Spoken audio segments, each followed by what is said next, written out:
नमस्कार, काजल्स रेसिपीजमध्ये आपल्या सगळ्यांचं स्वागत आहे. आज आपण मस्त टेस्टी छोले आणि गव्हाच्या पिठाचे भटुरे कसे बनवायचे ते पाहणार आहोत. बऱ्याच जणांना मैदा चालत नाही किंवा काही जण मैद्याचे पदार्थ अजिबात खात नाहीत. यासाठी आज आपण गव्हाच्या पिठाचे भटुरे कसे बनवायचे ते पाहणार आहोत. गव्हाच्या पिठाचे भटुरेही खूप मस्त होतात, टम्म फुगलेले आणि वरून छान खुसखुशीत आणि आतून मस्त असे सॉफ्ट हे तयार होतात. रेसिपी खूप छान आहे. व्हिडिओ संपूर्ण पहा. व्हिडिओ कुठेही स्किप करू नका. रेसिपी थोडी जरी आवडली ना तर रेसिपीसाठी एक लाईक जरूर करा. चला तर मग वेळ न घालवता या छानशा रेसिपीला सुरुवात करूया. इथे मी 1 कप छोले रात्रीच भिजत घातले होते. छोले भिजत घालताना त्याच्यामध्ये आपल्याला पाव चमचा खाण्याचा सोडा घालायचा आहे. म्हणजे छोले आपले व्यवस्थित भिजले जातात आणि शिजतानाही ते छान शिजले जातात. यासाठी आपल्याला खाण्याचा सोडा घालायचा आहे.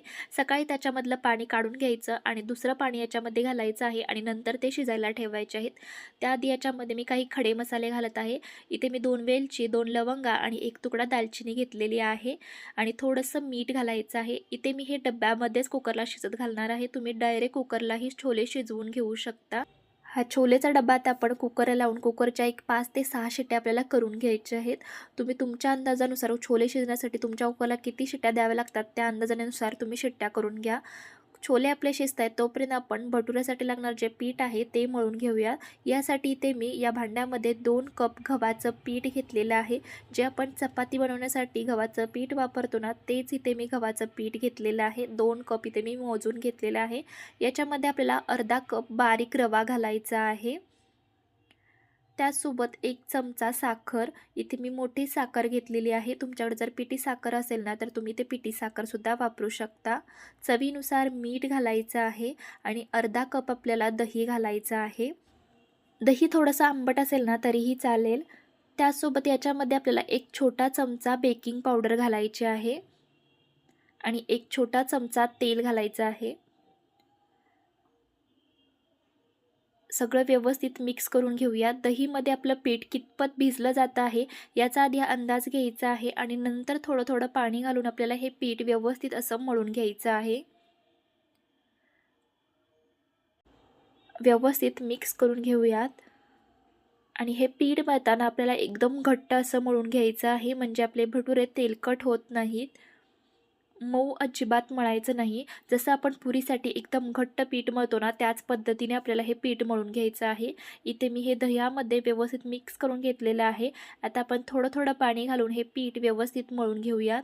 एकदम जास्तीचं पाणी घालायचं नाही कारण की आपल्याला हे पीठ घट्ट मळायचं आहे. त्यामुळे थोडं थोडा पाण्याचा वापर करून आपल्याला हे पीठ मळून घ्यायचं आहे. इथे मी थोड्या पाण्याचा वापर करून हे पीठ व्यवस्थित असं मळून घेतलेलं आहे. एकदम घट्ट असं पीठ आपल्याला हे मळून घ्यायचं आहे. तुम्ही इथे बघू शकता हे पीठ आपलं इथे मळून झालेलं आहे. याच्यावरती वरून थोडंसं तेल लावून घेऊयात आणि परत एकदा व्यवस्थित मळून घेऊयात आणि हे पीठ आपल्याला अर्धा तास भिजण्यासाठी ठेवून द्यायचं आहे. याच्यावरती झाकण ठेवूयात आणि हे पीठ आपल्याला भिजण्यासाठी अर्धा तास ठेवून द्यायचं आहे. पीठ आपलं भिजतंय तोपर्यंत आपण छोल्यासाठी लागणारा जो मसाला आहे तो तयार करून घेऊयात. यासाठी गॅसवरती कढई ठेवलेली आहे. कढईमध्ये 1 छोटा चमचा तेल घातलेला आहे. तेल गरम झालेलं आहे. याच्यामध्ये अर्धा चमचा जिरे घालूयात. त्यासोबत 1 मीडियम साईजचा कांदा घेतलेला आहे. कांदा असा उभा चिरून घेतलेला आहे. त्यासोबत 7 ते 8 लसणाच्या पाकळ्या आणि 1 इंच आल्याचा तुकडा. कांदा आपल्याला थोडासा तेलावरती परतवून घ्यायचा आहे. हलकासा लालसर होईपर्यंत आपल्याला हा भाजून घ्यायचा आहे. जास्त करपवायचा नाही. कांदा परतवून घेऊयात.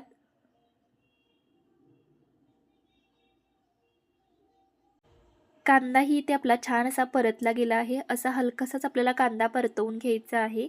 याच्यामध्ये आता आपल्याला 2 मीडियम साईजचे टोमॅटो घालून घ्यायचे आहेत. टोमॅटोही असे मोठे मोठे चिरून घेतलेले आहेत. टोमॅटोही आपल्याला छान असा परतवून घ्यायचा आहे. टोमॅटो व्यवस्थित परतला जावा यासाठी थोडंसं मीठ घालायचं आहे आणि आता टोमॅटोही छान असा परतवून घेऊयात. एक 2 ते 3 मिनिटं आपल्याला टोमॅटोही छान असा तेलावरती परतवून घ्यायचा आहे. करपला जाणार नाही याची आपल्याला काळजी घ्यायची आहे. गॅसची फ्लेम आपल्याला मीडियमच ठेवायची आहे. मीडियम गॅसवरती छान असा आता कांदा आणि टोमॅटो परतवून घेऊयात. कांदा आणि टोमॅटो आपला छान असा परतला गेलेला आहे. तुम्ही बघू शकता अशा पद्धतीने आपल्याला कांदा टोमॅटो परतवून घ्यायचा आहे. एकदम जास्तही भाजून घ्यायचा नाही, हलकासा भाजून घ्यायचा आहे आपल्याला कांदा टोमॅटो. आता गॅस बंद करूयात आणि आपण हे असंच कढईमध्ये थंड करायला ठेवून देऊयात. आणि थंड झाल्यानंतर आपल्याला हे मिक्सरला बारीक करून घ्यायचं आहे. हे आता थंड करायला ठेवून देऊयात. कांदा टोमॅटो थंड झालेला आहे, मिक्सरच्या भांड्यामध्ये काढून घेतलेला आहे. हे मिक्सरला फिरवून घेऊयात. इथे मी हे मिक्सरला फिरवून घेतलेलं आहे आणि एकदम मऊसूत अशी ही कांदा टोमॅटोची पेस्ट तयार करून घेतलेली आहे. गरज वाटली तरच पाणी वापरा बारीक करण्यासाठी. इथे आपले छोलेसुद्धा शिजलेले आहेत. तुम्ही बघू शकता एकदम मऊसूत असे हे छोले आपले शिजलेले आहेत. आता आपण लगेचच याला फोडणी देऊयात. याच्यामध्ये जे खडे मसाले घातले आहेत ना, ते आपल्याला काढून घ्यायचे आहेत. गॅसवरती इथे मी कढई ठेवलेली आहे. कढईमध्ये 2 मोठे चमचे तेल घातलेलं आहे. तेल गरम झालेलं आहे. याच्यामध्ये आपण ही पेस्ट बनवून घेतलेली आहे ना, ती घालायची आहे आणि छान अशी आपल्याला ही तेल सुटेपर्यंत परतवून घ्यायची आहे.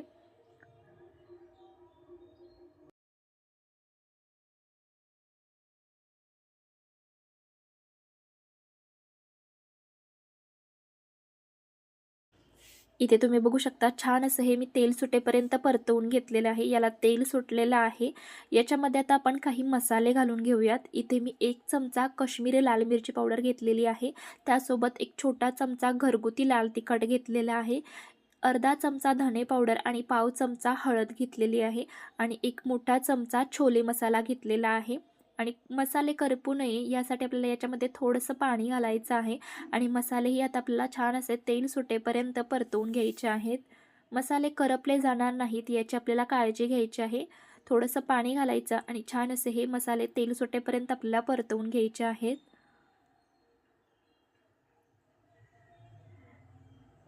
इथे आपले मसालेही छान असे परतले गेलेले आहेत. छान असे याला तेल सुटलेलं आहे. तुम्ही ते बघू शकता.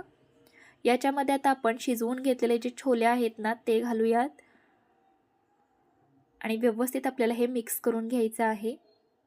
आणि याच्यामध्ये आपल्याला अजून एक्स्ट्रा पाणी घालायचं आहे. पाणी मी साईडच्या गॅसवरती गरम होण्यासाठी ठेवून दिलेलं आहे. इथे मी अजून 1 कप पाणी घालणार आहे. एवढे घट्ट छोले ठेवून आपल्याला चालणार नाही. यासाठी मी अजून थोडंसं पाणी घालणार आहे. व्यवस्थित मिक्स करून घेतलेलं आहे. याच्यामध्ये आता आपण पाणी घालून घेऊयात. इथे मी 1 कप पाणी घालत आहे. पाणी आपल्याला इथे गरमच वापरायचं आहे. तुम्हाला जेवढे छोले पातळ किंवा घट्ट हवेत ना, त्या अंदाजाने तुम्ही ते पाणी घालू शकता. व्यवस्थित मिक्स करून घेऊया. चवीनुसार मीठ घालूया आणि एक 5 ते 6 मिनटं आपल्याला अजून छोले शिजवून घ्यायचे आहेत. गॅसची फ्लेम कमीच ठेवायची आहे. कमी गॅसवर एक 5 ते 6 मिनटं आपल्याला छोले अजून शिजवून घ्यायचे आहेत. जर तुम्ही एकदम जास्त प्रमाणात छोले बनवत असाल ना आणि एकदम दाटसर ग्रेव्ही तुम्हाला हवी असेल ना, तर थोडेसे छोले मिक्सरला फिरवून तुम्ही ग्रेव्हीमध्ये ॲड करू शकता. त्याने ग्रेव्ही छान अशी दाटसर तयार होते आणि चवीलाही छान लागतात. एक 5 ते 6 मिनटं हे छोले मी इथे शिजवून घेतलेले आहेत. मस्त असे आपले छोले इथे तयार झालेले आहेत. वरून थोडीशी कोथिंबीर घालूयात. तुम्हाला हवं असेल तर तुम्ही इथे थोडीशी कसुरी मेथीसुद्धा घालू शकता. मस्त आपले छोले तयार झालेले आहेत. आता लगेचच भटुरे बनवायला घेऊयात. पिठाचे आपल्याला छोटे छोटे असे गोळे बनवून घ्यायचे आहेत आणि भटुरे लाटून घ्यायचे आहेत. पोळपाट लाटण्याला थोडंसं तेल लावून घ्यायचं आहे, म्हणजे पीठ पोळपाट लाटण्याला चिकटलं जाणार नाही. इथे मी थोडेसे असे लांबट आकारामध्येच भटुरे बनवत आहे. तुम्हाला जर गोल हवे असतील ना, तर तुम्ही गोलसुद्धा बनवू शकता. जास्त जाडही नाही आणि जास्त पातळही आपल्याला लाटायचे नाहीत. तुम्ही इथे बघू शकता अशा पद्धतीने आपल्याला हा भटुरा लाटून घ्यायचा आहे. इथे आपला हा लाटून झालेला आहे. उरलेले पण आपल्याला याच पद्धतीने लाटून घ्यायचे आहेत. हा तळून घेऊयात. इथे मी तेल आधीच गरम होण्यासाठी ठेवून दिलं होतं. तेल इथे गरम झालेलं आहे. भटुरा तेलामध्ये सोडून घेऊयात आणि छान असा तांबूस रंगावरती आपल्याला हा भटुरा तळून घ्यायचा आहे. गॅसची फ्लेम मोठीच ठेवायची आहे. तेल जर आपलं व्यवस्थित तापलं नसेल ना, तर भटुरा आपला अजिबात फुगला जात नाही. यासाठी तेल व्यवस्थित गरम होऊ द्या आणि नंतर त्याच्यामध्ये भटुरा सोडा, म्हणजे छान असा टम्म भटुरा फुगेल. तुम्ही इथे बघू शकता किती छान हा भटुरा फुगलेला आहे. दोन्ही साईडून छान असा हा तळून घेऊयात. हलक्या तांबूस रंगावरती आपल्याला भटुरा तळून घ्यायचा आहे. इथे आपला भटुरा छान असा दोन्ही साईडून तळला गेलेला आहे. काढून घेऊयात आणि उरलेले भटुरे आपल्याला याच पद्धतीने तळून घ्यायचे आहेत. मस्त टेस्टी असे आपले छोले भटुरे ते तयार झालेले आहेत. गव्हाच्या पिठाचे हे भटुरे चवीला अप्रतिम लागतात. खूप छान असे हे तयार होतात. वरून छान खुसखुशीत आणि आतून एकदम सॉफ्ट असे हे तयार होतात आणि जास्त तेलकटही होत नाहीत. मैद्याचे भटुरे बनवण्यापेक्षा हे गव्हाच्या पिठाचे भटुरे बनवलेले कधीही चांगले. एकदा या पद्धतीने हे भटुरे नक्की करून पहा. तुम्हाला ही रेसिपी नक्की आवडेल. रेसिपी कशी वाटली हे कमेंटद्वारे नक्की सांगा. रेसिपी थोडी जरी आवडली असेल ना तर रेसिपीसाठी एक लाईक जरूर करा आणि आपण आपल्या चॅनलवर नवीन असाल आणि चॅनलला अजूनही सबस्क्राईब केलं नसेल तर नक्की सबस्क्राईब करा आणि आजचा व्हिडिओ पाहिल्याबद्दल धन्यवाद.